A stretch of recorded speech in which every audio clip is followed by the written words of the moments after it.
Hey Gear Seekers, I'm Nick. You guys have asked us to do it. We're just gonna do it, right? We're gonna check out some B650 boards for Ryzen 7000. The first board we're taking a look at is the Gigabyte B650 AORUS Elite AX. Wow, that almost didn't want to come out of my mouth. Speaking of things that come out of my mouth, I'm gonna tell you guys to subscribe right now because YouTube is broken and they've got this stupid unsub glitch that they keep denying is happening, but it's happening because you guys have been telling us. Anyways, with our motherboard content, ladies and gents, these videos are not reviews. They're just overviews so we can take a bit of a look at what's physically on these boards and what comes in the box with a brand new motherboard. So, I guess, let's do a motherboard thing, right? Yeah, let's do that.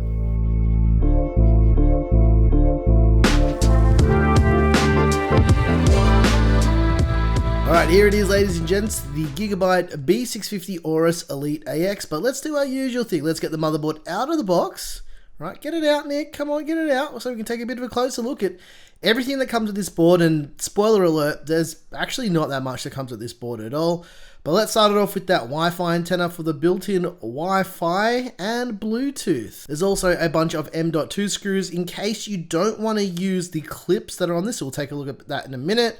And there's this, I guess this is a user guide. It doesn't really say that much, but it's basically just showing us the whole B650 lineup here, which is good for you guys to see because it even clarifies that for me. There's also a pair of SATA or SATA cables for your 2.5-inch SSDs or those old spinning RAS drives. There's also the little G connector. Now, this here will allow you to get all of your case wiring and put it into a single block and plug it into your motherboard and away you go. All right, let's unsheath the B650 AORUS Elite AX and see what the dealio is. All right, you guys ready? Let's take a look at this board. First up, we've got the front panel audio header. There's a 4-pin 12-volt RGB header, a 3-pin 5-volt addressable RGB header. There's some TPM headers and stuff as well. You don't actually need this for Windows 11, guys. There's a PWM fan header. There's two USB 2.0 headers for things like your AIOs and your RGB controls and all that kind of stuff. There's another PWM fan header and the front panel connector for all your lights and all your switches to let you know your system's up and running and that it's actually doing a thing. There's also a right-angled USB 3.2 header, 4 SATA or SATA ports for your 2.5-inch SSDs or your spinning RAS drives. There is a USB Type-C front panel header. There's also this little LED array that works like a postcode screen, basically to let you know your system's up and running. There's another PWM fan header. There's the multi-key, which you can actually map to do something in the BIOS. There's the 24-pin power connector to send juice to your brand new PC, and there's another 3-pin 5-volt addressable RGB header. Along the top edge of the board, there's 2 more 4-pin 12-volt RGB headers. There's 3 PWM fan headers for things like your CPU fan and your liquid pump, as well as an 8-pin EPS power connector and a supplemental 4-pin EPS power connector as well. For PCIe slots, we've got a full by 16 PCIe Gen 4 slot, that's the one at the top, and the by 16 size slots, the ones towards the bottom, are actually only PCIe Gen 3 by 1 slots. They could have just not put the full by 16 slot and just left it open. That would have made more sense.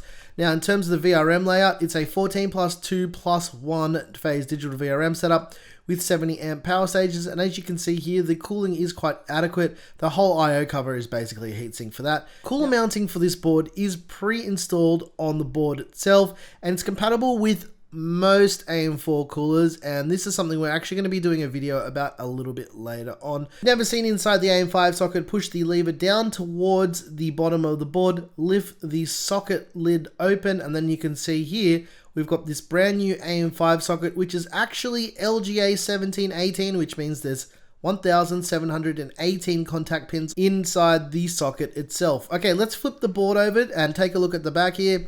As you can see, there's not a whole lot going on here. However, if we take a bit of a closer look at the back plate behind the CPU socket, you can see that there's actually 4 screws that hold that back plate in place, and you can remove the other 4 screws if you're installing a cooler. So that's what I meant by not every single AM4 cooler is supported. The rule of thumb is if your cooler has its own backplate, it's not going to work. In terms of RAM support, it supports 4 DDR5 RAM modules, up to 128 gigs of total memory, at 6666 mega transfers overclocked with AMD Expo. Alright, let's pull off the heatsink to take a bit of a look at the M.2 layout on this board.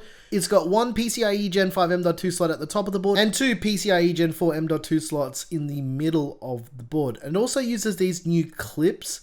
This is basically so you don't need to use screws anymore for your M.2 slots. In terms of the rear I/O, we've got the antenna connectors for the built-in Wi-Fi 6, we've got DisplayPort and HDMI because all of these new Ryzen 7000 CPUs have integrated graphics.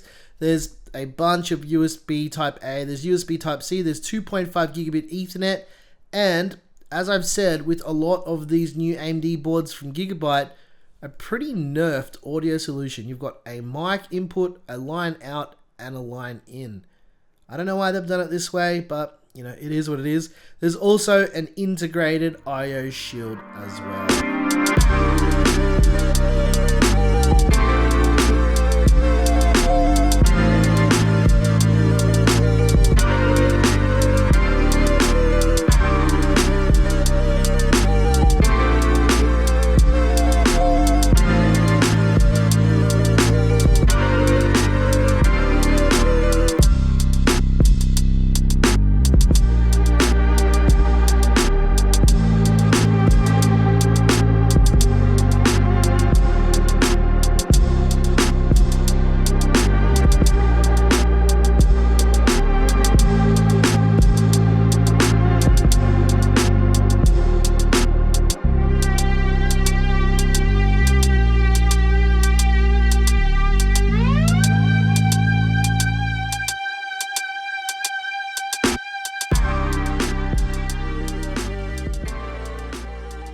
Alright ladies and gents, I hope you enjoyed this first look and overview of this new board from Gigabyte, the AORUS Elite AX. It's obviously a B650 board. Now, one thing I wanted to mention is something that you guys have been talking about with some of these new AM5 boards, and I think some of the Z790 boards and probably the B, I don't know what the other B for Intel is going to be, it's 760 or whatever, but it's this new latch on the top PCIe slot. A lot of you guys have been saying that even with this, it actually makes it just as hard because you put the card in and it basically just opens up the slot again anyways.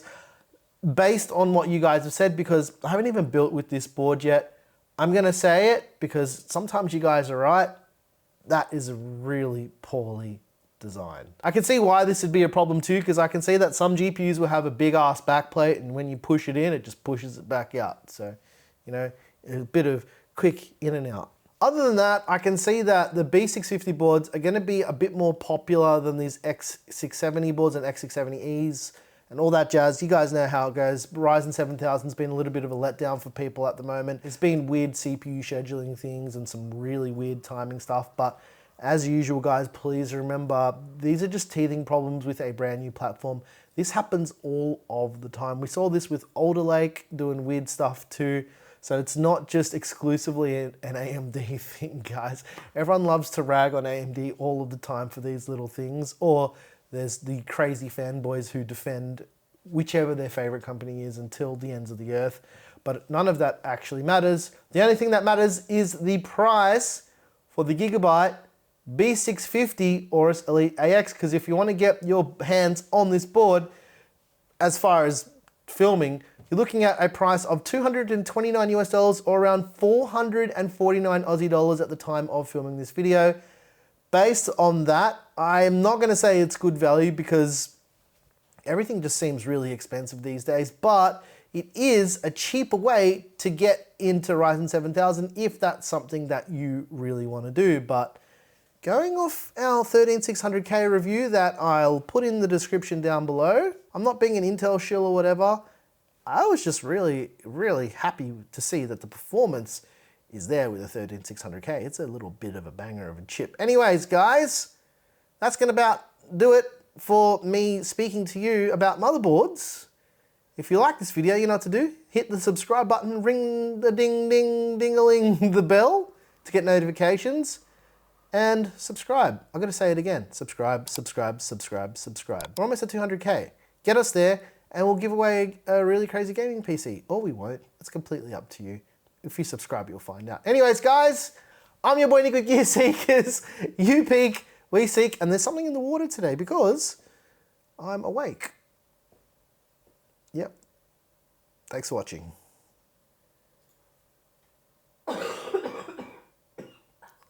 Claire's sick. Fully sick, bro. Sorry. Fully sick, bro. Aren't you fully sick? Yeah, sure. Let's go with that. Yeah.